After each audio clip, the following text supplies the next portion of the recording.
The end of demon slayer story is here. Finally इतनी crazy series खत्म होने वाली है इस वीडियो के साथ। तो वीडियो तो इंटरेस्टिंग है ही, लेकिन उससे पहले एक्सप्लेनेशन वीडियोस बनाने के अलावा भी मैंने कुछ और चीजें सोच रखी है अपने सेकंड चैनल के लिए। और क्योंकि ये डीमन स्लेयर की लास्ट वीडियो है, इसलिए मैं अपने सेकंड चैनल पर एक सब्सक्राइब एम रखना चाहता हूँ, विच इज 2000 सब्सक्राइबर्स। तो 1 सेकंड से भी कम टाइम लगेगा, फटाफट से उस चैनल को सब्सक्राइब कर लो, क्योंकि उस चैनल पर काफी क्रेजी चीजें आने वाली है। साथ ही डीमन स्लेयर के बाद जुजुत्सु काइसेन, वेगाबॉन्ड और सोलो लेवलिंग मांगास के कुछ आर्क मैं अपने चैनल पर डालूंगा। तो जिस भी सीरीज पर तुम अच्छा रिस्पॉन्स दिखाओगे उस सीरीज को हम कंटिन्यू करेंगे। With that being said, let's get into the end of demon slayer story.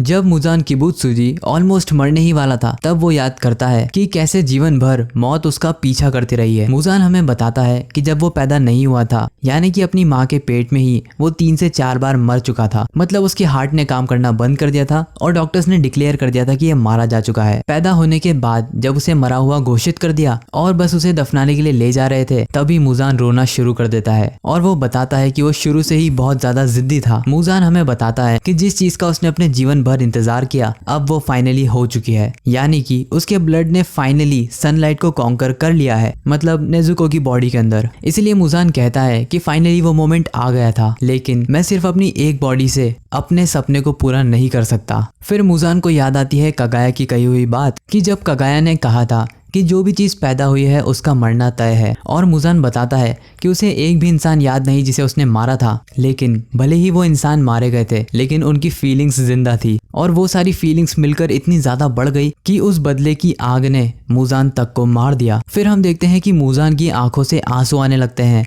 क्योंकि सनराइज हो चुका था और मुजान ऑलमोस्ट मरने वाला था। हालांकि मुजान कहता है कि भले ही मैं मारा जाऊं, लेकिन मेरी फीलिंग्स भी अमर है। और वो अपना हाथ बढ़ाता है तांजीरो की तरफ, जो कि उसकी बॉडी के अंदर ही था। मुजान अपनी पूरी विल पावर और अपना सारा ब्लड तांजीरो की बॉडी में ट्रांसफर कर देता है। और मुजान मन में ही सोचता है कि अगर ये लड़का मेरे ब्लड को झेल पाया, तो ये लड़का कामाडो तांजीरो अब तक का सबसे स्ट्रॉन्ग क्रीचर बन जाएगा। और यहीं पर मुजान तांजीरो के इस नए फॉर्म को नाम देता है king of all demons. Muzan बताता है कि क्योंकि नेजुको का ही ब्लड तांजीरो शेयर करता है, इसीलिए तांजीरो भी सनलाइट को झेल जाएगा। और क्योंकि तांजीरो को सन ब्रीदिंग भी आती है, इसीलिए तांजीरो को कोई भी मार नहीं पाएगा। और ये नया किंग ऑफ डीमन वो काम करेगा जो कि मुजान नहीं कर पाया, सभी डीमन स्लेयर्स को डिस्ट्रॉय करने का। जैसे ही मुजान अपनी बात को कंप्लीट करता है, तांजीरो कामाडो की आंखें खुल जाती है, जो कि अब पहले से कहीं ज्यादा डिमोनिक थी और वो पिंकिश भी हो गई थी, बिल्कुल मुजान की तरह। फिर हम देखते हैं तांजीरो के सराउंडिंग में लोगों को जो कि उसके लिए रो रहे थे। तभी एक ककुशी तांजीरो में कुछ अजीब नोटिस करता है। वो देखता है कि तांजीरो के सर पे जो ट्यूमर था अब वो जा चुका है और उसकी आंखें भी खुल चुकी है। ये देखकर वो शॉक हो जाता है। तभी एकदम से तांजीरो अपना उल्टा हाथ भी रीजनरेट कर लेता है और इस नए हाथ से वो सीधा ककुशी पर हमला कर देता है। लेकिन थैंक्स टू ग्यू अपने क्विक रिफ्लेक्सेस से वो उसे बचा लेता है। और जहाँ एक तरफ सभी लोग कंफ्यूज थे, तांजीरो एक डिमोनिक स्माइल देता है और अपनी नई पावर्स को एंजॉय करता है। हम देख सकते हैं कि तांजीरो के चेहरे पर डीमन स्लेयर मार्क अब काफी ज्यादा बढ़ गया है। ऑलमोस्ट वो उसकी नाक तक टच हो चुका है, बिल्कुल कोकोशिबो की तरह। तभी तांजीरो दूसरे ककुशी पर भी हमला करने के लिए अपना हाथ बढ़ाता है, लेकिन तभी वो नोटिस करता है तेज चमकती सनलाइट जो कि डायरेक्टली तांजीरो पर पड़ रही थी और इससे तांजीरो की बॉडी जलना शुरू कर देती है। तभी ग्यू अपनी तलवार उठाकर तांजीरो के सामने आ जाता है, सभी लोगों से ये कहते हुए कि जो लोग भी जिंदा हैं सभी तैयार हो जाओ, क्योंकि लड़ाई अभी तक खत्म नहीं हुई है। फिर ग्यू अनाउंस करता है कि तांजीरो कामाडो एक डीमन बन चुका है और वो तांजीरो को सनलाइट में पिन कर देगा और यहीं के यहीं उसे मार देगा, इससे पहले कि तांजीरो किसी को मार दे। और ये सुनकर जेनित्सु और इनोस्के कंफ्यूज हो जाते हैं, और हो भी क्यों ना, क्योंकि सभी लोग यहाँ तक कि हम भी यही सोच रहे थे कि फाइट खत्म हो गई है, लेकिन अभी भी फाइट बाकी है। तभी हम देखते हैं ग्यू अपनी तलवार को तांजीरो के पेट में घुसा देता है और उसे जमीन पर पिन कर देता है ताकि वो सनलाइट में जल जाए। ग्यू मन ही मन में सोचने लगता है कि सभी लोगों में से तांजीरो ही क्यों डीमन बना, क्योंकि इस पॉइंट तक ग्यू काफी ज्यादा पसंद करने लगा था तांजीरो को और वो उसे अपना ऑलमोस्ट छोटा भाई मानता था। तभी ग्यू शॉक हो जाता है ये देखकर कि तांजीरो पर सनलाइट का अब असर होना बंद हो चुका है और उसकी स्किन जलना बंद कर गई है। इंस्टेंटली तांजीरो ग्यू को एक पंच मारता है और उसे दूर फेंक देता है। इससे पहले तांजीरो ग्यू पर और हमला कर पाता, वहां पर इनोस्के आ जाता है, जो कि तांजीरो को रोककर उसे याद दिलाने की कोशिश करता है कि वो तांजीरो है, एक डीमन नहीं। फिर हम देखते हैं कि तांजीरो अपने घुटनों पर बैठता है और अपने चेहरे को खुजालने लगता है, बिल्कुल ही एक डीमन की तरह, जिस पर अब तांजीरो का कोई कंट्रोल नहीं है। और हमें ये भी पता चल चुका है कि उस पर सनलाइट का भी कोई असर नहीं होता। फिर तांजीरो गुस्से में इनोस्के की तरफ देखता है और इनोस्के ये देखकर शॉक में था कि उसका बेस्ट फ्रेंड आखिर क्या बन गया है। तभी हम देखते हैं तांजीरो को जो कि पूरी स्पीड में इनोस्के की तरफ बढ़ता है और इंस्टेंटली इनोस्के को याद आने लगते हैं वो सारे मोमेंट्स जो कि उसने तांजीरो और जेनित्सु के साथ बिताए थे। इनोस्के खुद से कहता है कि हम लोग बिल्कुल ही भाइयों की तरह थे और हमने डिसाइड किया था कि अगर हम में से कोई भी गलत रास्ता चुनेगा तो बाकी लोग उसे सही रास्ते पर लाएंगे। ये सोचते हुए इनोस्के तांजीरो पर हमला करता है, लेकिन तभी इनोस्के को तांजीरो की वो बातें याद आने लगती है जिसमें तांजीरो बिल्कुल ही फ्रेंडली और एक प्योर इंसान था। वो इनोस्के का पहला दोस्त था जो कि उसे बिल्कुल भाई की तरह ट्रीट करता था और इसीलिए इनोस्के की तलवार रास्ते में ही रुक जाती है। इनोस्के कहता है कि मैं कितनी भी कोशिश कर लूं या तांजीरो कितना भी बुरा हो जाए, मैं तांजीरो पर हमला नहीं कर सकता। लेकिन तभी एंड मोमेंट पर वहां पर एंट्री हो जाती है नेजुको की, जो कि सीधा तांजीरो से जाकर गले मिल लेती है और तांजीरो जो कि अब डीमन बन गया है वो नेजुको की पीठ में उसके नाखून घुसा देता है। तांजीरो नेजुको को काट लेता है लेकिन वो उसका खून नहीं पीता। फिर नेजुको तांजीरो से माफी मांगती है हर उस चीज के लिए और हर उस दिक्कत के लिए जो कि तांजीरो ने उठाई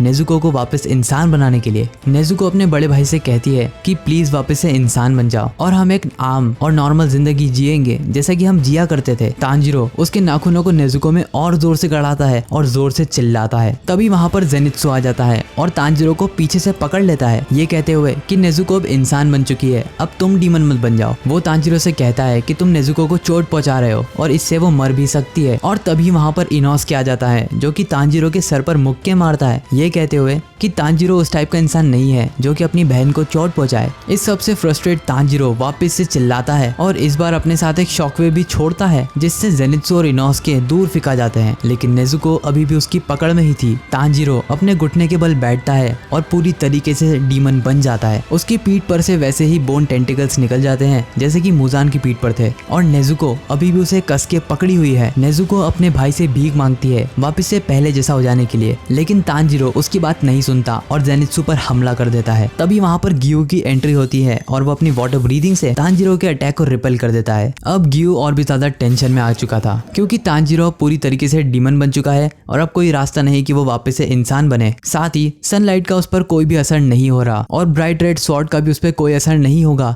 इसका मतलब तांजीरो इस पॉइंट पर अमर है। तभी तांजीरो अपने मुंह से एक एनर्जी बॉल बनाता है जो कि डीमन स्लेयर के इतिहास में पहली बार हो रहा है। नेजुको डेस्परेटली तांजीरो को रोकने की कोशिश करती है लेकिन तांजीरो रुकता नहीं और उस एनर्जी बॉल से गियो पर हमला कर देता है, लेकिन नेजुको अपना हाथ तांजीरो के मुंह पर अड़ा देती है जिससे तांजीरो का निशाना चूक जाता है और वो बॉल गियो को हिट नहीं करती। नेजुको का हाथ पूरी तरीके से काम करना बंद कर देता है और उसमें से खून आने लगता है क्योंकि उसने अपना हाथ तांजीरो के एनर्जी बॉल अटैक में अड़ा दिया था। तांजीरो फिर अपने टेंटिकल से हमला करने की कोशिश करता है लेकिन नेजुको फिर से उसे रोक देती है और उसका निशाना चूक जाता है। और ये सब देखकर गियो समझ जाता है कि तांजीरो के अंदर से इंसान अभी भी पूरी तरीके से नहीं मरा क्योंकि वो नेजुको को कुछ भी नहीं कर रहा जो कि उससे लिपटी हुई है। इसका मतलब कहीं ना कहीं वो अंदर ही अंदर मुजान के ब्लड से फाइट कर रहा है। गियो बोलता है कि अभी भी एक चांस है कि तांजीरो वापस से इंसान बन जाए। हालांकि ऐसा चमत्कार होगा कैसे उसे नहीं पता, लेकिन फिर भी एक चांस है। फिर हम एक बिल्डिंग के पीछे से देखते हैं योशिरो को जो कि मुजान को गाली बक रहा था क्योंकि अपनी मौत के बाद भी वो इंसानों को चोट पहुंचा रहा है। वो कहता है कि अगर मैं मदद करना भी चाहूँ तो भी सनलाइट की वजह से मेरा ब्लड डिमन आर्ट खत्म हो जाएगा, यहाँ तक कि वो खुद को भी सनलाइट में एक्सपोज नहीं कर सकता। तभी वो देखता है कानाओ को जो कि अपनी अधमरी हालत में बैटलफील्ड की तरफ बढ़ रही थी। कानाओ तांजीरो और नेजुको की हालत को देखती है और ये देखकर उसे बहुत ही बुरा लगता है। फिर वो अपनी पॉकेट से एक मेडिसिन को निकालती है और कहती है कि शुक्र है ये टूटी नहीं, और इस मेडिसिन के अंदर वो लेडी तामायो वाली दवाई ही है जो कि एक एक्स्ट्रा दवाई शिनोबू ने उसे दी थी इन केस अगर कुछ भी उल्टा सीधा होता है तब ये दवाई काम करेगी। एंड फाइनली इस मेडिसिन की जरूरत पड़ गई। फिर कानाओ रोते हुए कहती है कि अभी भी मेरी एक आंख अच्छी है। अगर तुम मेरी सारी वीडियोस को फॉलो करते हो और अगर तुमने डोमा वाली वीडियो देखी होगी तो तुम्हें पता होगा कि कानाओ के पास एक सीक्रेट अटैक है जो कि फ्लावर ब्रीदिंग का फाइनल फॉर्म है। इसको यूज करने से यूजर की आंख पंचर हो जाती है बेसिकली, या कह सकते हो यूजर का विजन बहुत ही ज्यादा ब्लर हो जाता है, ऑलमोस्ट उसको दिखना बंद हो जाता है। और क्योंकि तांजीरो इस लास्ट शॉट के वर्थ इट है इसलिए कानाओ आखिरी बार यूज करेगी फ्लावर ब्रीदिंग के फाइनल फॉर्म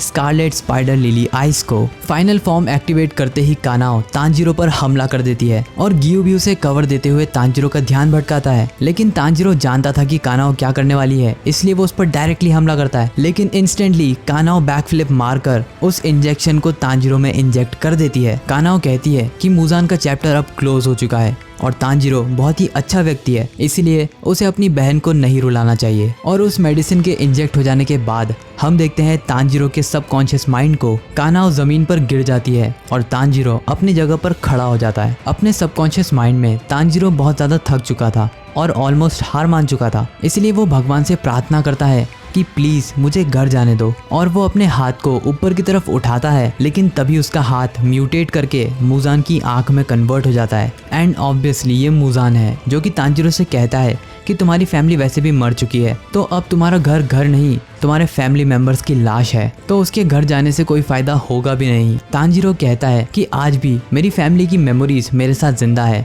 और जब तक मैं और नेजुको जिंदा हैं हमारी फैमिली कभी मर नहीं सकती। और क्योंकि तांजीरो पूरे टाइम अनकॉन्शियस था, इसलिए मुजान उसे झूठी इन्फॉर्मेशन देता है, ये कहते हुए कि तुमने अपनी बहन को ऑलरेडी मार दिया है उस पर एनर्जी बॉल अटैक करके। तांजीरो कहता है कि तुम झूठ कह रहे हो, नेजुको अभी भी जिंदा है। और तभी हम देखते हैं कि तांजीरो के जितने भी दोस्त और शुभचिंतक थे उन सभी की सोल तांजीरो को पीछे से पुश करती है और मदद करती है मुजान से चंगुल से छूटने में। मुजान अपनी एड़ी चोटी का जोर लगा देता है। वो तांजीरो को पूरी कोशिश करता है डीमन बनाए रखने की, लेकिन तांजीरो उसकी बात नहीं सुनता। मुजान कहता है कि जब तुम डीमन बने थे तब तुमने बहुत सारे लोगों को मार दिया और इसलिए अब तुम्हें कोई भी पसंद नहीं करता। अगर तुम वापस इंसान बन गए तो कोई भी तुम्हें माफ नहीं करेगा और तुम इतना गोल्डन अपॉर्चुनिटी को छोड़ दोगे। तांजीरो कहता है कि मैं जानता हूँ एक ना एक दिन सब मुझे माफ कर देंगे और मैं स्मेल भी कर सकता हूँ कि मुझसे कोई भी गुस्सा नहीं है। गुस्से में मुजान तांजीरो को चुप कराता है और कहता है कि मेरी विल को तुम जिंदा रखोगे। वो तांजीरो को मैनिपुलेट करने की कोशिश करता है जैसा कि उसने कोकोशिबो को करा था, ये कहते हुए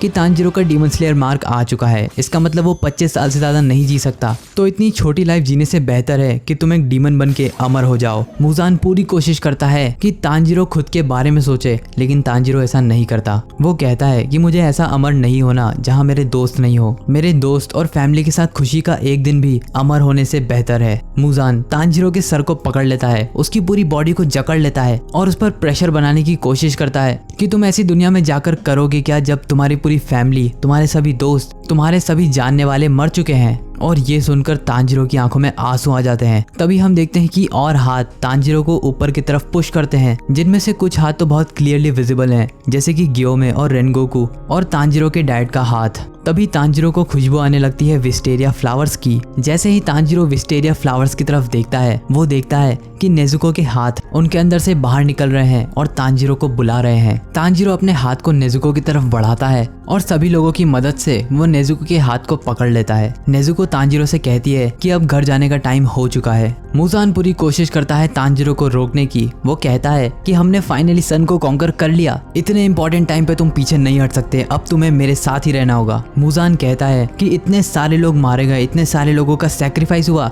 सिर्फ इसलिए ताकि तुम अच्छी लाइफ जी सको, तुम्हें खुद पर शर्म आनी चाहिए। तांजीरो कहता है कि ऐसा बिल्कुल भी नहीं है, सभी लोगों ने अपनी जान को सैक्रिफाइस किया ताकि अगली जनरेशन खुशी से जी सके, ना कि खुद के लिए। जैसे ही वहां से तांजीरो जाने लगता है, मुजान तांजीरो से रिक्वेस्ट करने लगता है कि प्लीज रुक जाओ, लेकिन तभी नेजुको के साथ साथ इनोसुके, जेनित्सु और गियो का भी हाथ आकर तांजीरो को ऊपर खींच लेता है। और इसी के साथ कई सारे ककुशी और डीमन स्लेयर्स के हाथ आकर तांजीरो को फाइनली ऊपर खींच लेते हैं और फाइनली मुजान की ग्रिप तांजीरो पर से कमजोर हो जाती है और वो तांजीरो को छोड़ देता है। फिर हम रियल वर्ल्ड में देखते हैं कि तांजीरो की आंखें खुल जाती है बिल्कुल ही नॉर्मली और अब तांजीरो एक इंसान है। वो देखता है नेजुको, गियू, जेनित्सु, इनोसुके और बाकी लोगों को, जो कि तांजीरो की आंखें खोलने पर बहुत ज्यादा ही खुश होते हैं। जैसे ही तांजीरो को होश आता है, वो रो पड़ता है और अपने आसपास बैठे सभी लोगों से माफी मांगता है उन्हें हर्ट करने के लिए। और तांजीरो को नॉर्मल देखकर सभी लोग खुशी से कूद पड़ते हैं। इनोसुके उससे कहता है कि जो चोट तुमने मुझे पहुंचाई है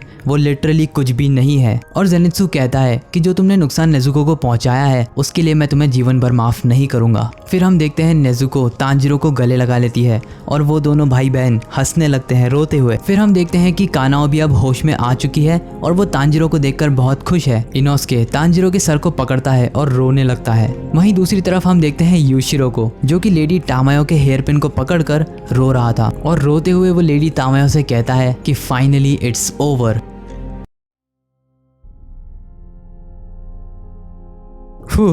फाइनली इसके साथ ये बैटल खत्म होता है। इस घमासान बैटल के 3 महीने बाद का सीन हमें दिखाया जाता है, जब तांजिरो, जेनित्सु और इनोस्के हॉस्पिटल में थे और ऑलमोस्ट रिकवर कर चुके थे। तब तांजिरो स्माइल करते हुए खिड़की से बाहर देख रहा था और उसके बेड के दूसरे कोने पर ही इनोस्के और जेनित्सु सो रहे थे। तांजिरो के ठीक बगल में ही नेजुको बैठी थी, जो कि कहती है कि ये फ्लावर्स कितने ज्यादा खूबसूरत है। फिर नेजुको तांजिरो का लेफ्ट हैंड देखती है, जो कि पूरी तरीके से सिकुड़ चुका था। तांजिरो से बताता है कि वो अपने एल्बो के नीचे कुछ भी फील नहीं कर सकता। इसका मतलब उसका एक हाथ ऑलमोस्ट काम करना बंद कर चुका है। और हमें ये भी पता चलता है कि तांजिरो की राइट आंख, जो कि सही दिख रही है, लेकिन वो भी खराब हो चुकी है और अब उसे राइट आंख से कुछ भी नहीं दिखता। तांजिरो नेजुको से पूछता है कि उसे कैसा फील हो रहा है, जिस पर वो बताती है कि उसे बिल्कुल ही अच्छा लग रहा है और पहले से बहुत बेटर फील हो रहा है। न जाने कितनी बार माफी मांगने के बाद तांजिरो फिर से माफी मांगता है उस दिन के लिए जब उसने नेजुको पर हमला कर दिया था। नेजुको से डांटते हुए कहती है कि कोई फर्क नहीं पड़ता कि तांजिरो एक डीमन बना था, फर्क इस बात से पड़ता है कि एंड में सब कुछ ठीक हो गया और फाइनली अब तांजिरो एक इंसान है। फिर तांजिरो कहता है कि गियुसान ने उसे बताया था कि उन्हें बिल्कुल उम्मीद नहीं थी कि मैं वापस इंसान बन पाऊंगा। और नेजुको कहती है कि एक पॉइंट ऐसा भी आया था जब मुझे भी यही लगने लगा था, लेकिन योशिरो सान ने तांजिरो को बताया था कि वो लोग बहुत ही लकी है,